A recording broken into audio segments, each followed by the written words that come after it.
Hello అండి, ఎండు చేప వంకాయ పులుసు పెడుతున్నానండి. ఎండు చేపలు బాగా క్లీన్ చేసుకుని ఇలా అయితే వేపేసుకోవాలి. ఒక వంకాయ, 2 ఉల్లిపాయలు అండి. వంకాయలు అయితే ఎక్కేసుకోకూడదు, ఒకటే చేసుకోవాలండి. ఎండు చేపలు అయితే ఎగిపోయినాయండి, పక్క తీసుకుందాం. ఇప్పుడు ఉల్లిపాయలు వేపుకుందామండి.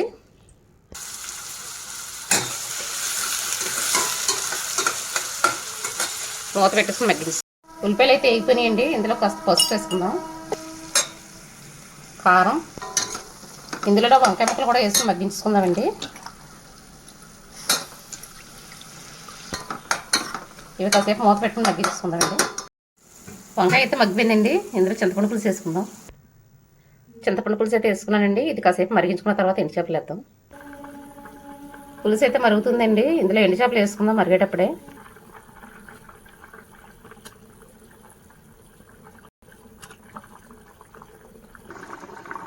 పులుసు అయితే ఉడికిపోయిందండి. కొత్తిమీర వేసుకుందాం.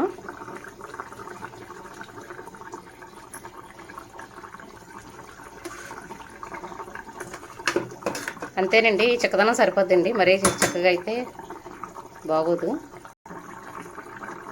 అంతేనండి, వంకాయ ఎండు చేప పులుసు రెడీ. నచ్చితే లైక్ చేయండి.